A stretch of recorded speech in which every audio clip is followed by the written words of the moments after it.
In this video, I'm going to go over how I created this 5-hour painting using the alla prima method, a great way I use to loosen myself up in my work when it becomes too stiff. Hey guys, my name is Guidetti. I hope y'all are doing great today. Have you ever worked on a painting so long that you just become stiff and uptight and your work starts showing it? Welcome to the club. That happens to me all the time. And one of the ways that I like to get over it is doing a quick painting with the alla prima method. Now, alla prima is Italian for at first attempt, which means you just paint it all at once without it having dried. So a 5, 6, 7 hour painting, however long it is. And one of the reasons why I find this so incredibly helpful with my painting is because you have to paint it so fast. It forces you to ignore all the details that you would otherwise get caught up in.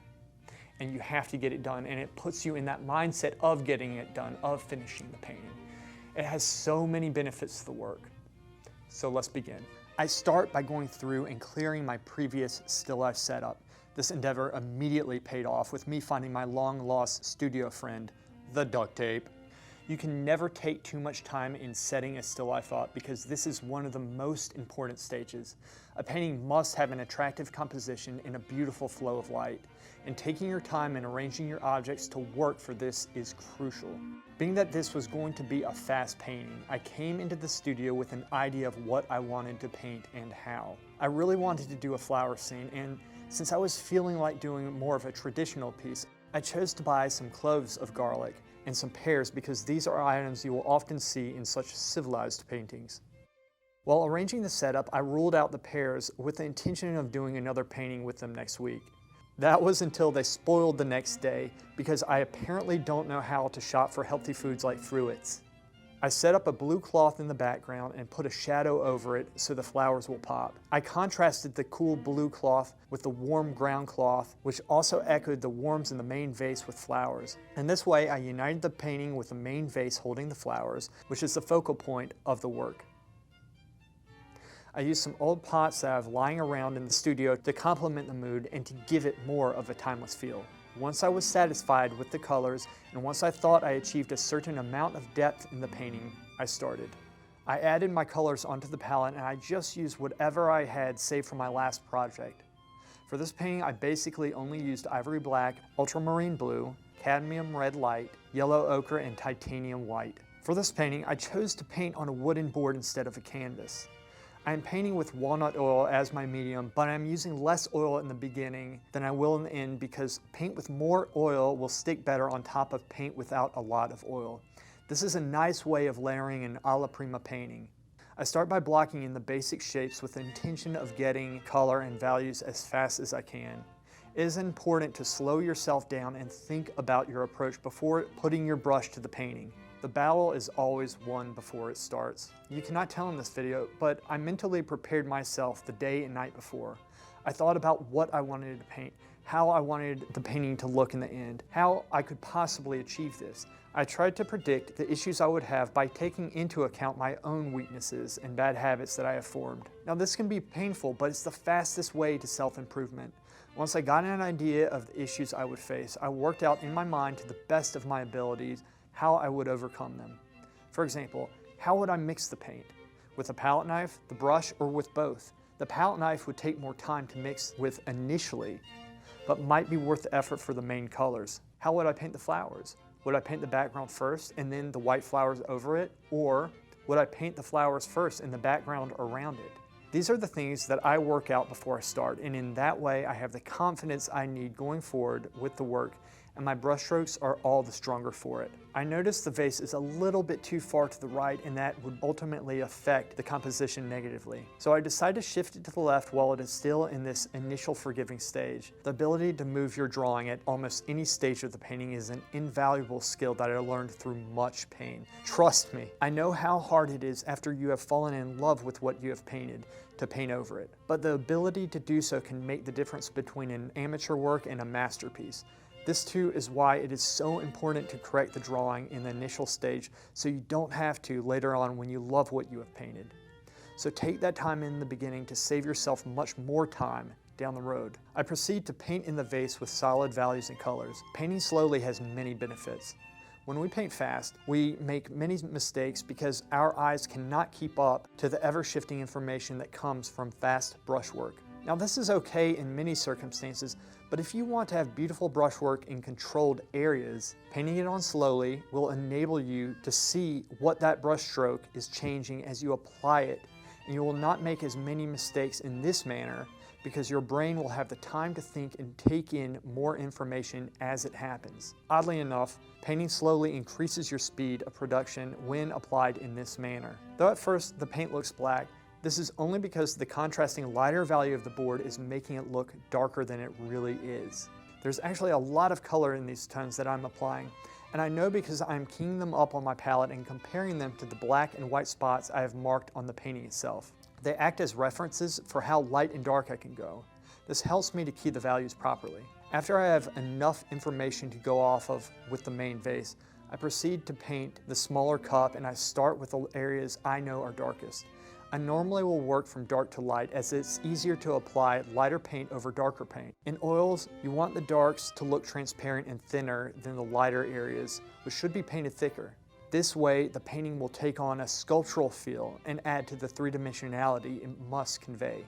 I will return to the other vase as I see fit, but it is important to fill in the other areas because they will affect how I see the vase. I'm trying to keep the darks as transparent as possible, so I'm not using white for the lighter dark areas, especially on the pot and vase.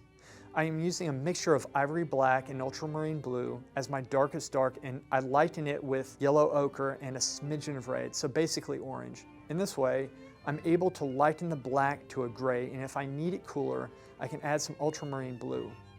I try to push my darks as far as I can without adding white. This will give it a richer color and a more sculptural feel when the darks recede and the lights pop out successfully. I roughly black in the light shape on the cup to help establish and build up my value range. I normally try to hold off on the highlights until the very end because in that way, I can make sure the painting is not too bright, which would kill the highlight effect. I will slowly build it up as the painting progresses and as I feel that I will not lose that effect. I slowly black the garlic in, and I make sure not to give into the lie that just because it is a white object in my mind that it will be white. It actually consists of dark grays and warm and cool lighter grays in the light areas. This is one of the things I love about painting. It makes you question your own eyes and how you think about the things you see every single day. You'll notice that a white wall is not white at all when you have shadows and reflections of ambient color defining it. You will notice it is actually a midtone that has a lot of color in it. The shadows can appear almost black to the eye, especially when contrasted with a speck of light falling across the ground in front of it. It is so important to paint the garlic in at this point so our minds can use that information to better see the other objects in the scene. This way, they will tie into the painting properly and will reflect the correct amount of light needed to make the painting flow. Always remember, a good painting has a good flow of light. As a painter, it is important to understand how to paint various objects because in that way you are able to incorporate them into your work, which expands your subject matter tremendously. It opens the doorway up for great work and what you are able to accomplish. I have found that still life paintings are a great exercise of the mind in seeing proportions, painting various textures, and so on, and it benefits all the other areas of painting as well. Once I have a sufficient amount of information, I continue my work on the cup and maximize the highlight. Being that this is a fast painting, I'm quick to set my darkest and lightest values, and working the highlight up will enable me to do so. It will give me an idea of how light I can go with the highlights of the main vase, which are significantly darker than the highlight of the smaller cup. In this way, I can tie the objects together while refining them to the fullest in the shortest amount of time possible. I'm constantly thinking of new ways I can develop a painting. I love these fast projects because for me, it gives me the freedom to try new approaches without the penalty of hindering the work because if I mess up, it's only a quick study and I learn something from it. If I pull it off, it's only a quick study. I learn something from it and maybe it turns out looking good, better than the time it took me to paint.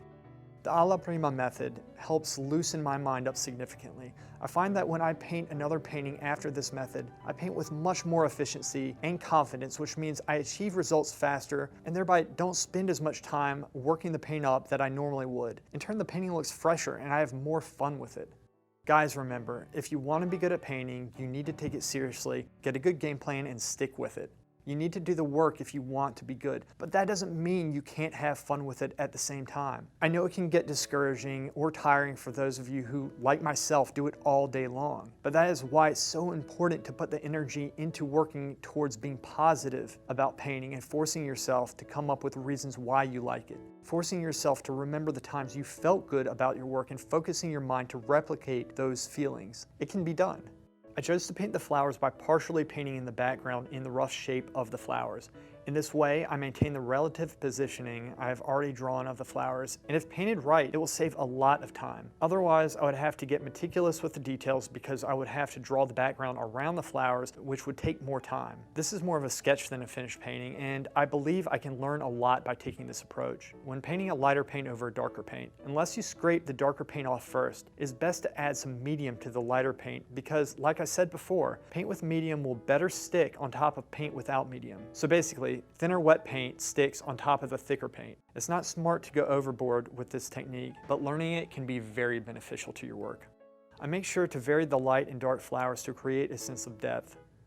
I'm not painting the flowers as accurate as I did the other objects in the scene, but instead striving for the impression.